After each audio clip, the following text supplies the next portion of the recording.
Buenas tardes. ¿Empezamos nosotras? Bueno, queremos daros la bienvenida a esta que es la primera de las conversaciones en Escuela de Madrid.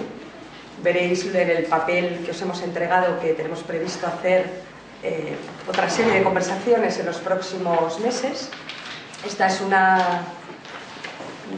modelo de trabajo que hemos pensado en la Escuela de Madrid para permitirnos dialogar en un grupo pequeño con el máximo impacto posible luego, tanto porque se va a hacer un escrito sobre las conclusiones de hoy, porque se va a grabar y esto será luego difundido, pero sobre todo porque se ha seleccionado a las personas de una manera, las invitados que sois vosotros, de una manera que favorezca enriquecer el debate público, que es de lo que trata este formato de conversaciones, ¿no? Hemos elegido la primera de estas conversaciones sobre violencia de género porque reúne todas esas condiciones que nos parece que va a tener este modelo de conversación a lo largo de los próximos meses y años, esperamos. Siempre van a ser temas muy relevantes, temas de gran importancia, temas de nuestra época, por así decirlo, en los que pensamos que a pesar de haber mucho trabajo hecho, y precisamente por ello, por haber muchas personas expertas, falta todavía dar algunos pasos. El caso de la violencia de género, su relevancia, no hace falta destacarla. Hola María. Su gravedad, pero sobre todo es uno de esos puntos ciegos de nuestra civilización. Tiene una especie de misterio, por así decirlo, a pesar de todos los análisis, que obliga a replantearnos continuamente cuál es su naturaleza. Y esto es así porque estamos en la época histórica que, al menos en nuestras conciencias, es la más igualitaria entre hombres y mujeres, bueno, no sé si de cuántas ha habido, pero desde luego de nuestro propio proceso histórico, ¿no? O así nos lo hemos contado al menos, ¿no? Y sin embargo, en medio de este momento de igualdad es cuando se produce un tipo de violencia que, no por haber existido antes violencia, obviamente, es menos singular. Es una violencia que tiene unas características completamente singulares históricamente. Y eso nos obliga a plantearnos qué está pasando aquí y ahora. No nos podemos limitar, digamos, ni a una descripción del proceso, de la naturaleza, de los efectos de la violencia, que creo que es algo, creemos que es algo que se ha hecho mucho y muy bien en España, la descripción del fenómeno.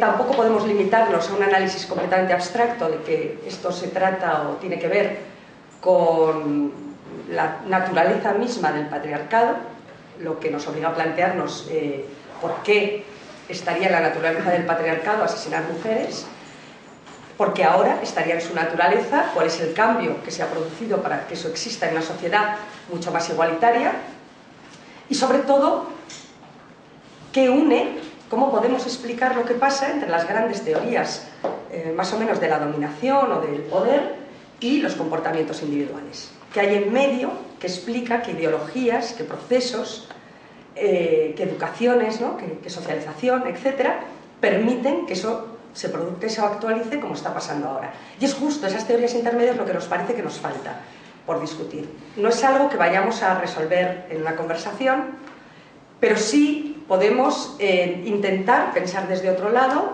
Para eso hemos invitado a dos ponentes, Fefa a presentar ahora, y así como la conversación, ¿no?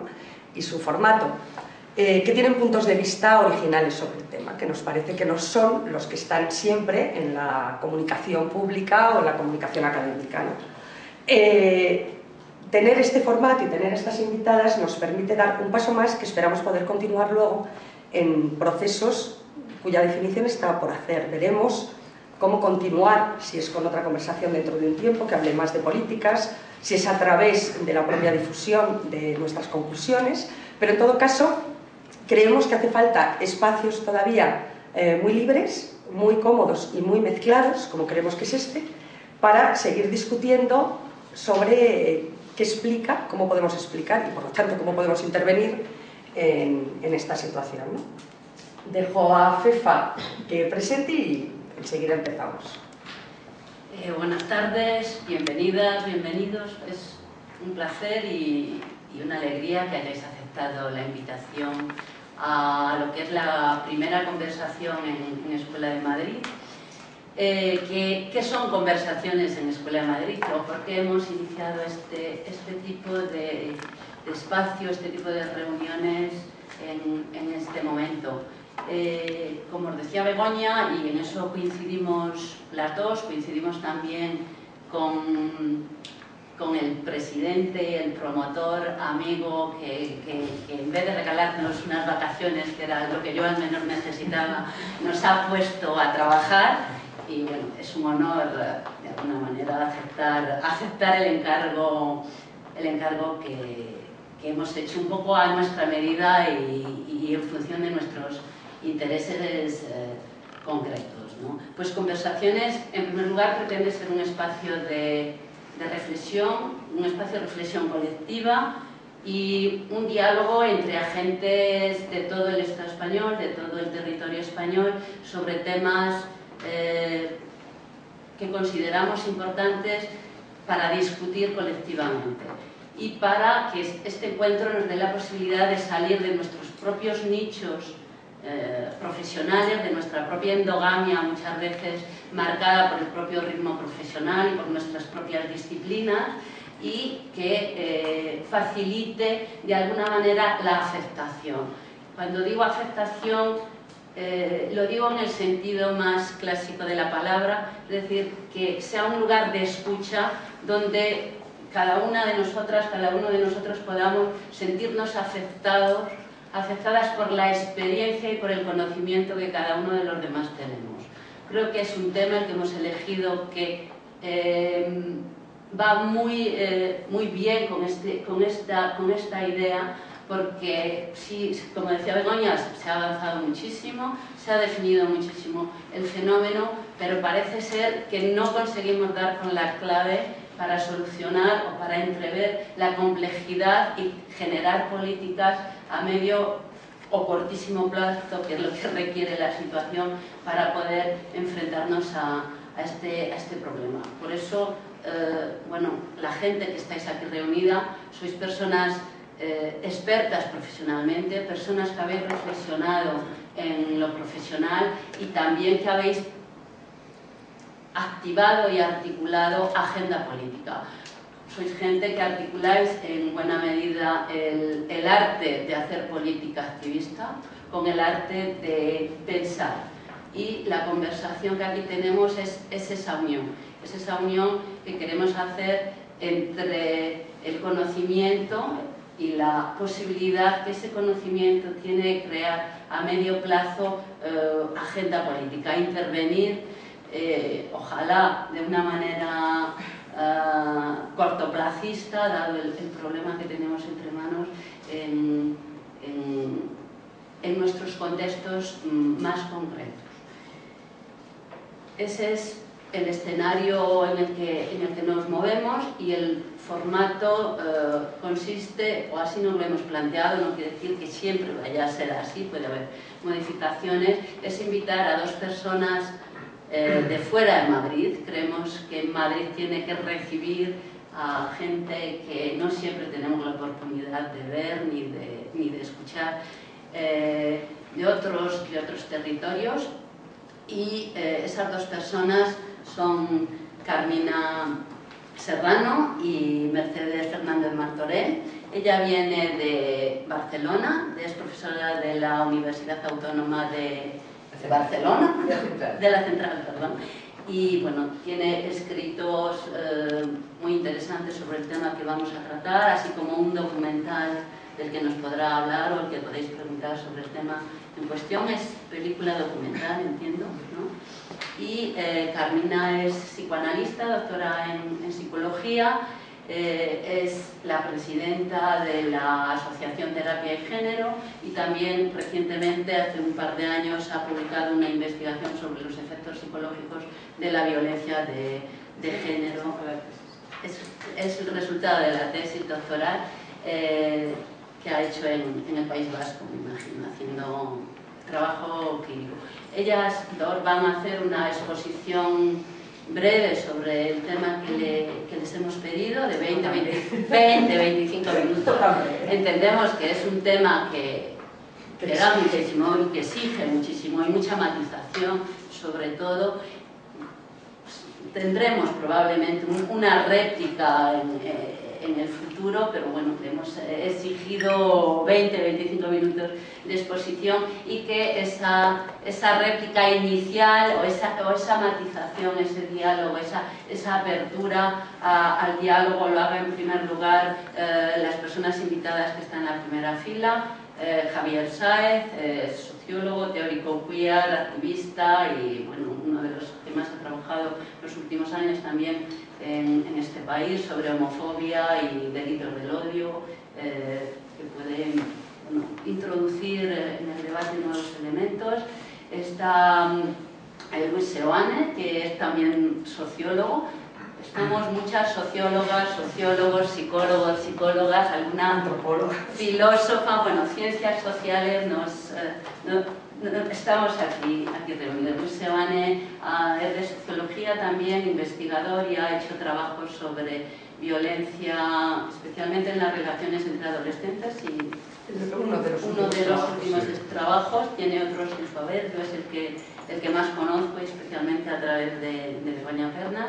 Raquel Osborne, profesora en la UNED, feminista, teórica feminista, ha reflexionado, teorizado sobre aspectos diversos sobre lo que tenemos que hablar aquí hoy. Y Begoña López, ella es jurista, es jueza del juzgado de instrucción, un juzgado de instrucción en Alcalá de Henares. Anteriormente ejerció como jueza en Baracaldo, en un juzgado de violencia de género, con lo cual nos podrá también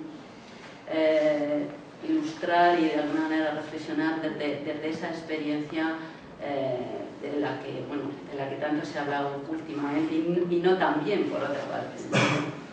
Nora Levington es también psicoanalista, doctora en psicología y bueno, es una de las psicoanalistas feministas que más ha trabajado el tema de la violencia de género en este país y que creo que también va a puntualizar, a introducirnos en sus reflexiones y en su experiencia en tanto que psicoanalista. Y nos acompaña en esta sala, en esta pequeña sala, pues grandes cabezas pensantes y grandes mujeres y algún que otro hombre por ahí detrás, activistas y bueno, personas vinculadas al movimiento feminista y a la reflexión y a la praxis y a hacer agenda política, como es Justa Montero, como es Nieves Solobral, como es Marta Román, como es Loreto, que no se toca de la carrera, como es Pablo Nieva, que creo que anda por ahí, me falta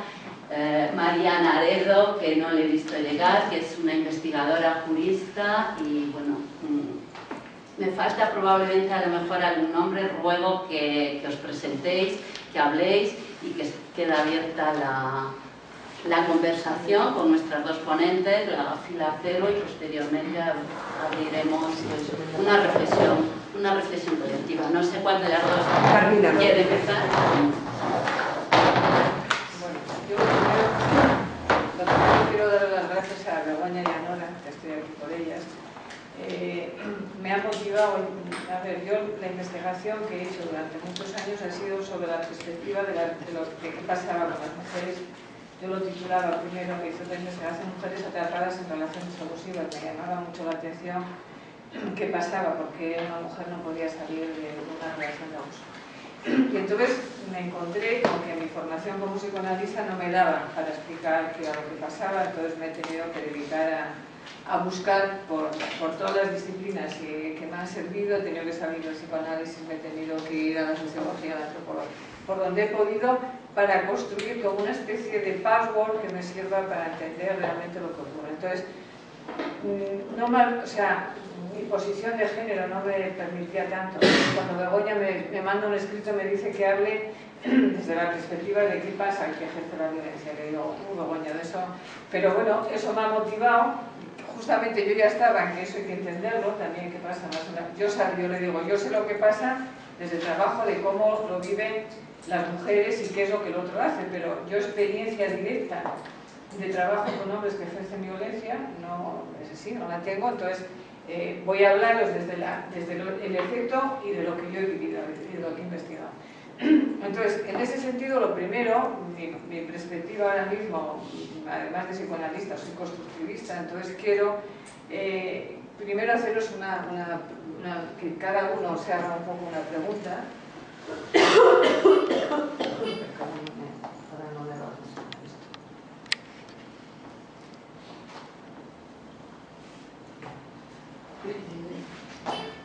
No, es la siguiente, ahí. Aquí. ¿Ahí? Ah, vale. Entonces, la primera pregunta que quiero que os hagáis es, porque hablamos todo el mundo de violencia, pero quiero que penséis qué es para cada cual, entonces que ahí hagáis una reflexión. Yo voy a tratar de hacer esa reflexión a lo largo de mi comunicación. ¿Qué entendéis vosotros por violencia? Uy, hasta que me coja el punto.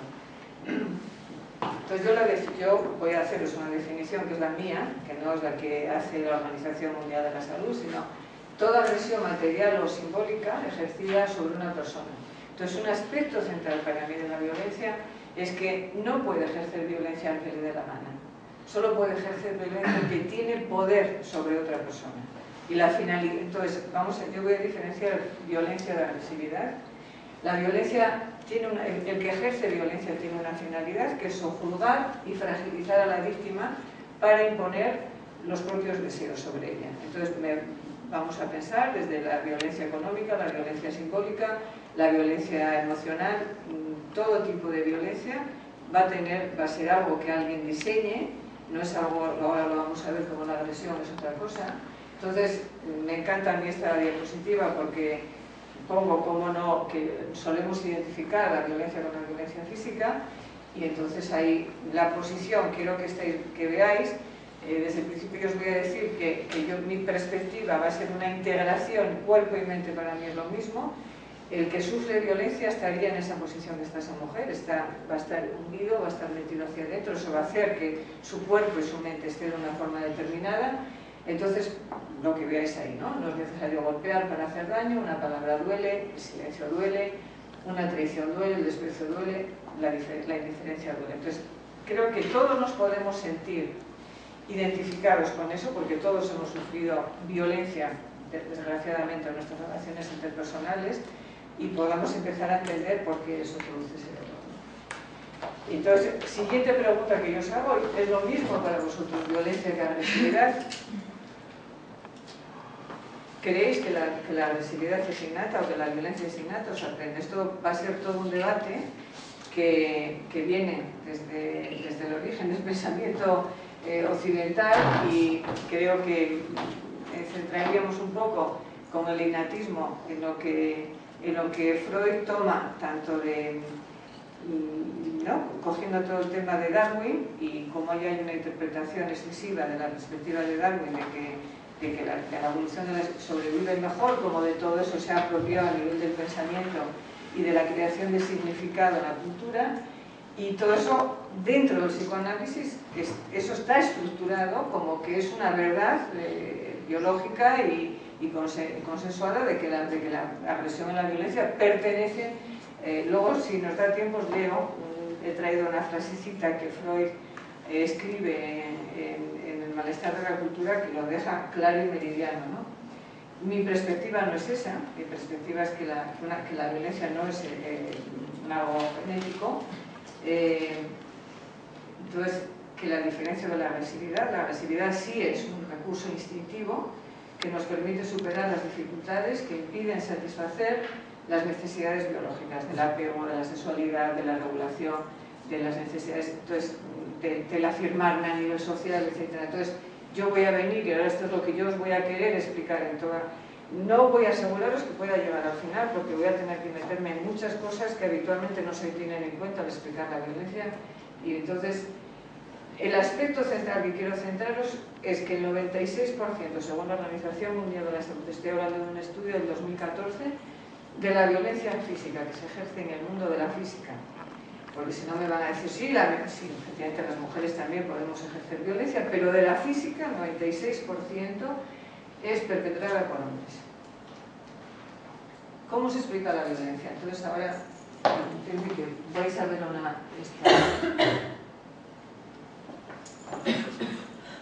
poquito que vamos a ponerla muy Un corta. terrible tiroteo ha propagado la muerte y el terror por todo el campus de la Universidad de Texas. El estudiante Charles Whitman, de 24 años, ha perdido el vida. En 1966, el exfante Charles Whitman asesinó a su madre y a su esposa. Después subió a lo alto de la torre del reloj de la Es Universidad de fundamental que la veáis. Sí, pues preguntar, por favor. Con un balance de 16 muertos y 33. Un terrible tiroteo ha propagado... Como si no estuviese. Un terrible tiroteo ha propagado... Un terrible tiroteo...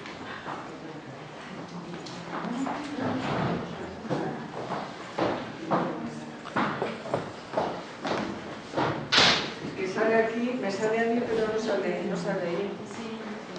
Ahora mismo viene, ¿no? Como se minimiza poco. Minimiza un poco. Sí.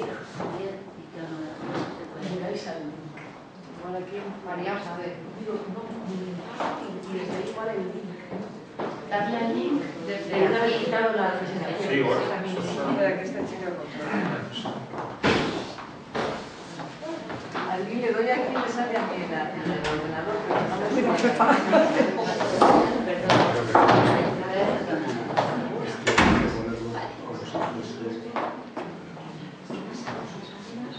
Queremos ver el vídeo en la pantalla. Vale, Diana presenta. No, Porque nada. la presentación en vez que ponerla en el escritorio, a lo mejor. ¿Esta es una nueva que había abierto o...? Dale al link ahí encima. Vale, mire, déjame un segundo.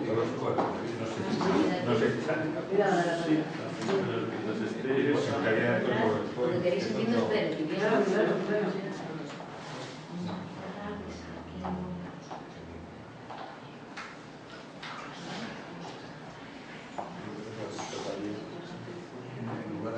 No, sale ahí, pero El no sale. tiroteo ha propagado la muerte y el terror por todo el campus de la Universidad de Texas. El estudiante Charles Whitman, de 24 años, ha perdido el juicio. En 1966, subió a lo alto de la torre del reloj de la Universidad de Texas y condujo a una dispara. Una tarde táctica con un balance de 16 muertos y 33 heridos. El Ártico se derrite. El terrible tiroteo ha propagado la muerte y el terror por todo el campus de la Universidad de Texas. El estudiante Charles Whitman, de 24 años, ha perdido el juicio. En 1966, el exfante Charles Whitman asesinó a su madre y a su esposa. Por favor. Y comenzó a disparar. Una tarde trágica con un balance de 16 muertos y 33 heridos. Whitman sabía que le pasaba algo en la cabeza. Antes de embarcarse en el fatídico tiroteo, dejó escritos en los que solicitaba que se le practicara la autopsia, con la esperanza de revelar el motivo de sus agresivos pensamientos. Después de ser abatido a tiros por la policía, el cerebro de Whitman fue analizado, revelando un tumor del tamaño de una moneda junto a la amígdala, uno de los centros de las emociones primarias del cerebro. Por eso se pensó que habían encontrado la respuesta.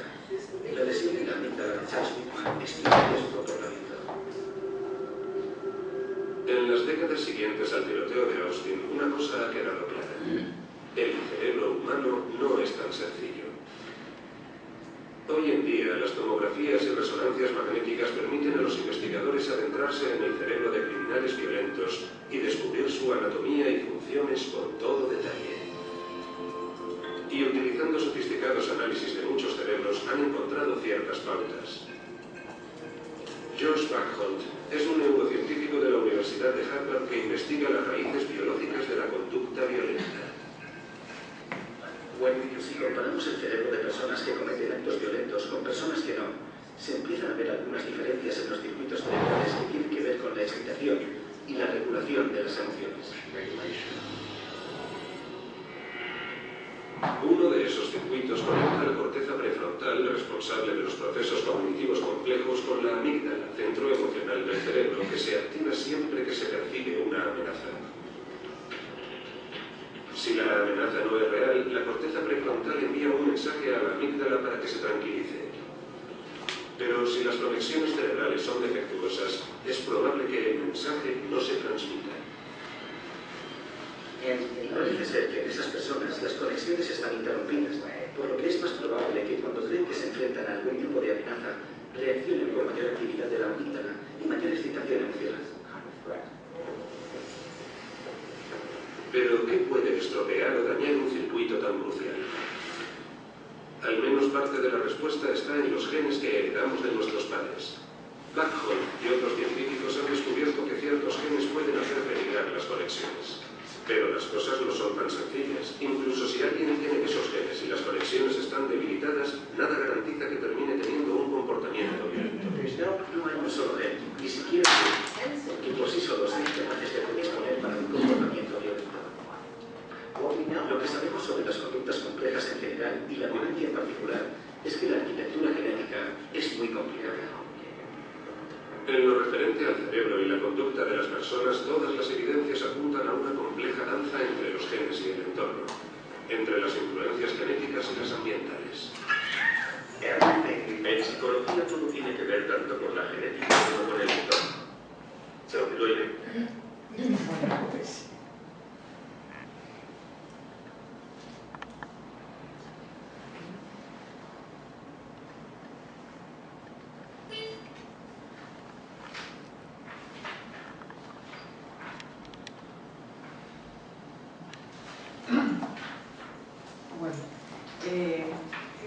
Donde se queda el vídeo es donde yo voy a seguir. Lo central entonces que yo me encuentro es, yo no voy a dar el fundamento solamente a la biología, sino qué papel juega la biología, porque habitualmente en unos estudios muy importantes se han hecho desde la sociología cómo influye lo social, pero no hemos tenido lo suficientemente en cuenta el juego. Entonces, yo desarrollo un modelo que lo llamo modelo integrativo para entender la violencia en general, y luego vamos a completarnos en la de género. Entonces, yo pongo modelo entonces normalmente se habla psicosocial, y yo hago socio-psíquico, psicológico.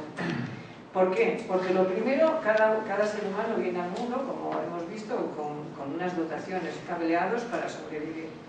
Entonces vamos a tener que entender qué es lo que hace que esas conexiones que veíamos en el vídeo entre el córtex y la amígdala no funcionen o no funcionen. Entonces, lo primero que quiero que veáis es que eso se va a construir en la relación de apego que la criatura humana tiene con sus figuras de apego. Entonces, esa conexión, si hay, por ejemplo, un niño sufre maltrato, esas conexiones no se van a estructurar adecuadamente. Entonces, la posibilidad de a nivel... Porque entonces... Habitualmente siempre nos hemos comprendido a la mente, yo charlaba antes con Nora, que yo entonces cuando me puse a hacer la tesis, que ya me tenía que enfrentar, yo no me servía, no me gusta lo del ser, porque no es un nombre con el que nosotros nos identificamos, es un nombre inglés. Entonces para mí era más cercano hablar de identidad. Y entonces me dice, vale, pero ¿cómo la defines? Entonces a mí me salió a toda correría, como buena psicoanalista, la representación mental de uno mismo. Esa era para mí la identidad. A día de hoy, que llevo haciendo mucho trabajo sobre este tema, tengo que decir que la identidad es algo mucho más amplio, no es mucho más allá de la representación mental, es cómo yo me coloco, cómo estoy, cómo me siento, cómo es mi ser. Entonces, desde Descartes venimos considerando la separación mente-cuerpo, y nuestro esquema de pensamiento para pensarnos es así. Incluso en el psicoanálisis nos pensamos desde las fantasías, que en última instancia son los pensamientos, y el cognitivismo va a hacer lo mismo. El cuerpo se queda totalmente fuera. Entonces viene Damasio y toda la investigación en neurociencia y nos dice que no, que sin emociones y sin biología no hay. Entonces toda la investigación, no sé si os acordáis, él hace todo el trabajo de Conguías Gabres, que fue aquel hombre que como este estaba dañado, pero hay gente que no tiene ningún daño en lo que es, no tiene un tumor como tiene el Phileas Gabler que plantea Damasio. Era un hombre absolutamente funcionaba, adecuado, con moral. La barrena le atraviesa la zona de la amígdala que hemos visto, y entonces totalmente pierde el control, el norte, la posibilidad de manejarse adecuadamente. Entonces, lo que quiero que veas es que no está separado. Nos han enseñado desde toda la perspectiva atomista y disociada. Unos estudian la sociología, otros la biología. Entonces ahora mismo en la psiquiatría y en la psicología estamos en el modelo biomédico, en el que todo se explica a través del desorden biológico y de los neurotransmisores, y no se tiene en cuenta en qué lugar, por qué surge, ¿no? Claro que se produce un desorden, pero ¿cuál es antes, el huevo o la gallina? Si yo tengo miedo, voy a generar un estado corporal, que esto es lo que vamos a ir viendo. Entonces, voy a generar un estado corporal con unos tipos de neurotransmisores, mientras que el que ejerce el poder o la violencia va a generar otro tipo de estado mental, con otro tipo de estructura y con otro tipo de funcionamiento biológico. Y esto es lo que, por ejemplo, en el psicoanálisis teníamos una visión un poco medio mítica, en el que se explicaba, primero todo dependía de la agresividad, ¿no? Entonces, si fuéramos haciendo una evolución del pensamiento psicoanalítico, veríamos cómo Freud, luego si queréis os leo que trae un extracto que no tiene desperdicio, más en el malestar de la cultura, en el que él centra directamente todo el tema de las pulsiones de vida, muerte, y cómo da cabida a que la violencia es algo biológicamente constituido. Y todo deseo luego, si queréis, al final, y nos da tiempo, os lo leo porque lo he extractado porque es que no tiene desperdicio.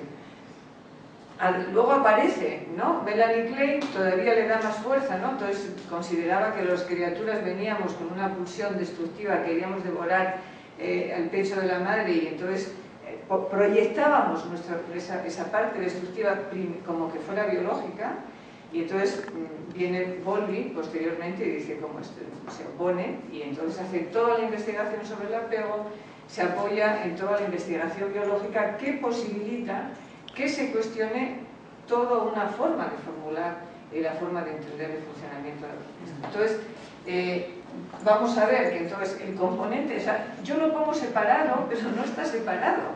Una criatura viene al mundo y le van a vestir de azul o de rosa, y van a potenciarle que juegue con unas cosas o con otras. Para el tercer año de vida, un niño, varón, va a haber jugado a superhéroes y va a haber ejercitado los estados mentales que tienen que ver con la violencia, mientras que la niña eso no lo va a haber hecho. Entonces, ¿os acordáis cuando habéis visto el vídeo que aparecían las redes neurales? Entonces, el investigador decía la arquitectura cerebral.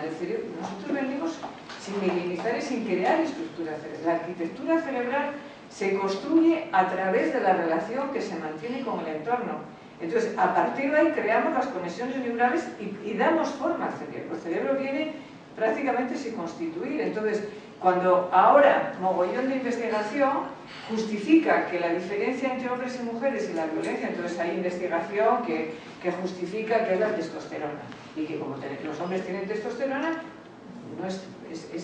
son estudios sesgados, estudios, Nora y yo comentábamos, estaba yo hace poco en un encuentro de psicoanalistas, no se tiene en cuenta, no se incorpora la perspectiva de género, y entonces se sigue explicando las cosas pues como las explicaba Freud o como las podía explicar Melanie Klein, o a lo máximo se incorpora la perspectiva de la importancia de la relación en el vínculo, pero no cómo se aprende a ser violento. Esto es lo que me parece que es lo que yo os quiero situar. Entonces, lo social va a intervenir. Entonces, para nuestro cerebro está diseñado, y esto creo que también es una gran transformación sobre lo que yo había aprendido en el psicoanálisis. El psicoanálisis era una vez que yo superaba el Edipo, la mente estaba constituida y ya era una cosa que estaba cerrada. Entonces, una de las mujeres que yo más he admirado es Rita Levi-Montalcini. A ella le dan el premio Nobel porque ella descubre la plasticidad cerebral, es decir, el cerebro sigue evolucionando permanentemente. Entonces, mi cerebro, mi mente, porque es mi mente, además es como de sentido común y de cajón, de madera de pino, para sobrevivir yo tengo que estar ahora permanentemente, yo tengo que hacer una lectura todo el rato de vosotros y de vosotras, estáis siguiéndome, ¿no?, para que yo pueda modular mi discurso. Entonces, esto no viene, no se acabó cuando se construyó la mente, yo ahora tengo que estar permanentemente construyendo mente.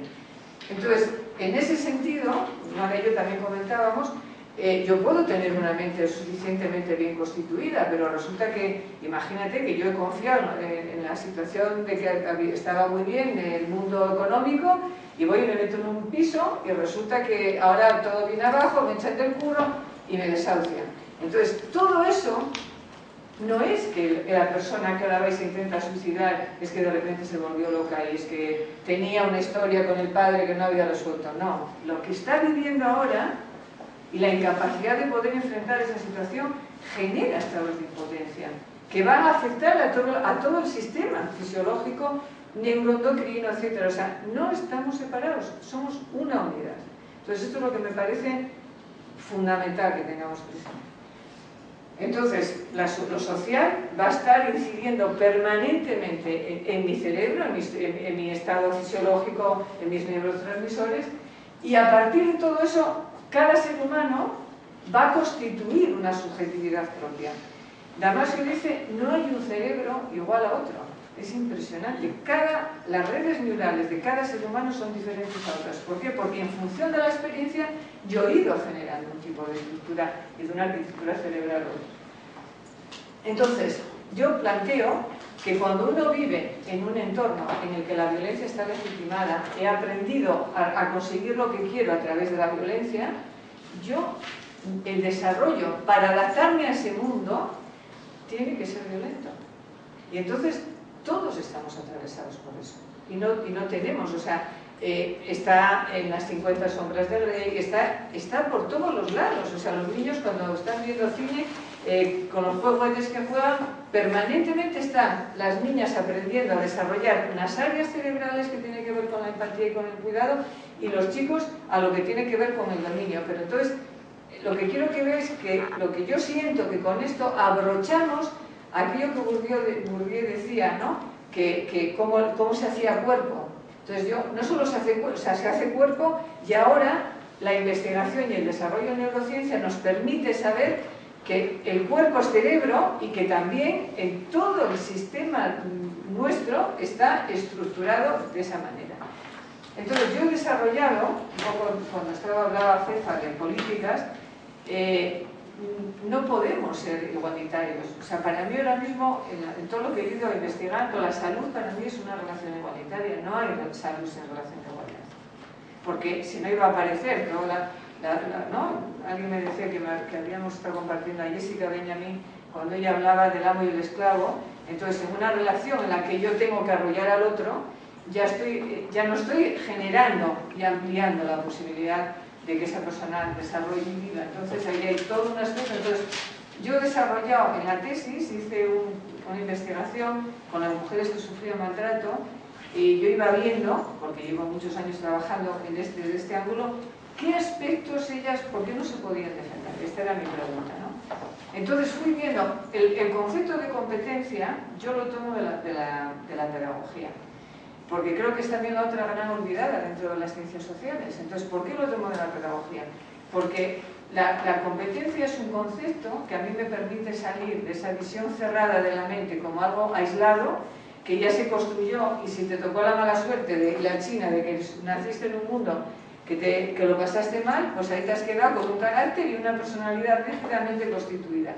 La competencia me posibilitaba ver que la mente se puede, porque mi experiencia en la clínica es que las cosas se modifican, haciendo un trabajo en el que todo esto se tenga en cuenta y se trabaje. Entonces, fui viendo qué competencias son necesarias para que yo pueda mantener una relación con otro ser humano en igualdad, si me da tiempo, yo sé que me va a faltar de todo. Una es la regulación emocional, que era, os acordáis en el vídeo, como hablaban de las conexiones. Entonces yo he hecho todo un trabajo, qué es esa capacidad, cuando está dañada, cómo la podemos construir. Entonces yo hago talleres y hago todo un trabajo en el que eso se desarrolla.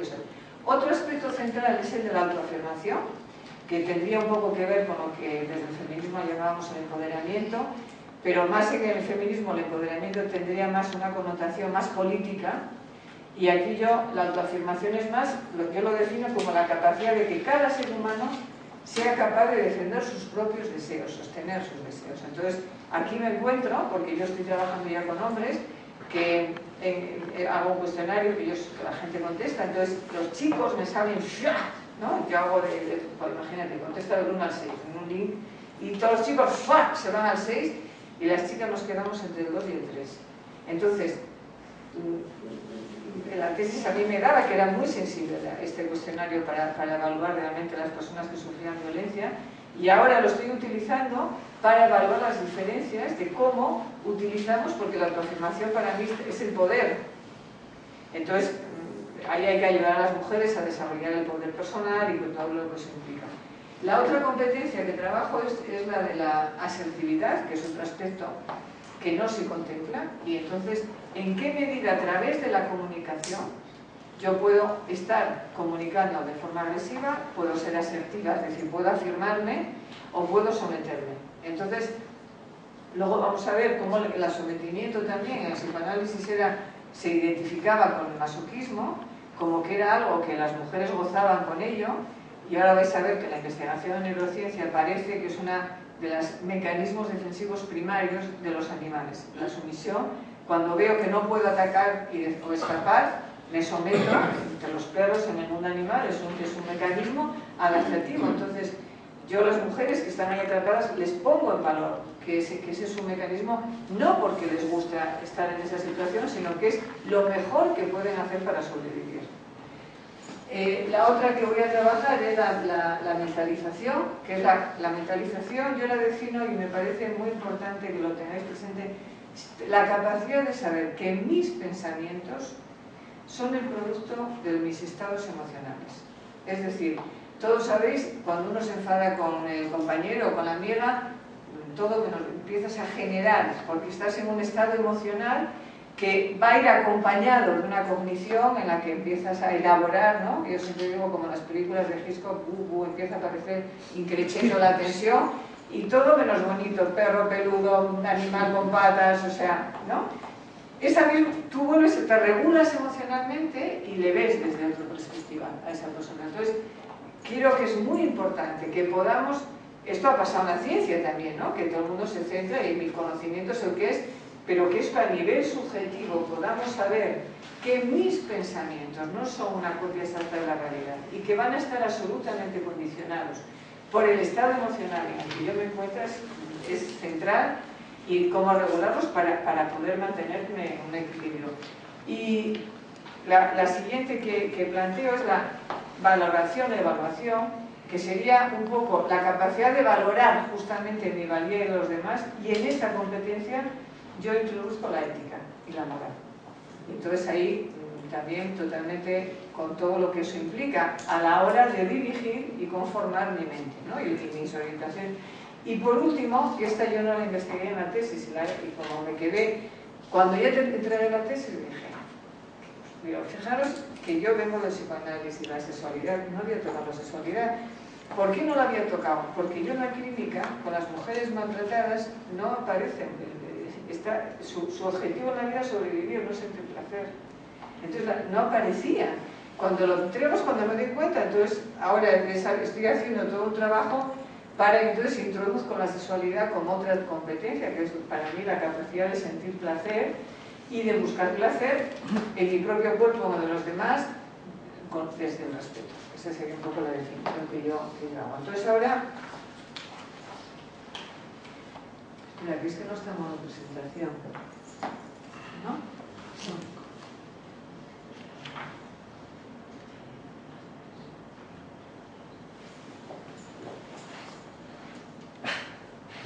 ¿Qué has hecho? Tú no tocas. Sí, estaba bien, yo creo.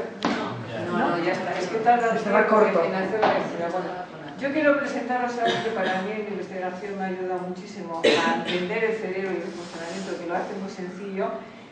Cualquier neurocientífico me va a decir que esto es muy simplista, pero como metáfora a mí me sirve y espero que a vosotros os sirva.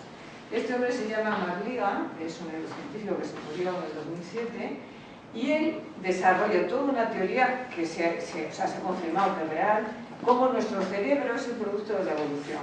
Y cómo en nuestro cerebro hay tres cerebros albergados, que uno sería, a ver, que tengo aquí esta cosita maravillosa, este sería el cerebro reptiliano, que es el tallo del cerebro, del encéfalo, perdón. Entonces, ahí sería la parte nuestra, es el núcleo cerebral que tenemos en común en la evolución con los reptiles.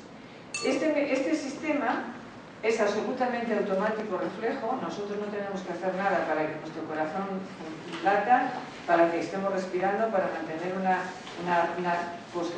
temperatura, etc. Un aspecto central, o sea, nuestro cuerpo sabe mucho más de lo que sabe, o sea, el 90% de nuestro conocimiento es corporal, no es cognitivo, y es el que rige nuestra conducta. Esto sería la reformulación de lo que Freud consideraba que era el inconsciente a día de hoy con la investigación en la neurociencia. Entonces, el cerebro reptiliano es aquel que nos hace que cuando te vas a quemar tú retires la mano del fuego antes de que te quemes, porque va mucho más rápido, ya hace una captación de la realidad no de forma cognitiva, de forma sensitiva. Entonces el cerebro reptiliano capta la realidad, ahí procesa la información, porque nuestro cerebro lo que hace permanentemente es procesar la información a través de las sensaciones. Entonces la sensación del calor va mucho más rápido que lo que uno pueda verlo, es una vía de conexión y de mandar el mensaje a la conducta mucho más rápida. Entonces es eficaz para la supervivencia, como cuando vas conduciendo y va a haber un problema y pegas un volantazo y luego dices, ¿cómo lo he hecho? Que no? Eso sería ese mecanismo primario de supervivencia. Un aspecto central que quiero que veáis dentro del tallo cerebral es que cuando nosotros automatizamos una conducta, para imaginaros cuando aprendes a conducir el coche, primero vas, primera, embrago, no sé cuánto, cuando ya está, cuando tú has automatizado ese conocimiento, ya no necesita el lóbulo frontal hacer un trabajo, ese se queda libre para hacer, reflexionar como estamos ahora haciendo. Todo se organiza desde aquí. Entonces, todas las conductas adictivas, miles de comportamientos que hasta ahora no entendíamos, y Freud, el pobre, hablaba de la compulsión, la repetición, y explicaba, tiene ahora un acomodo desde otra manera totalmente diferente.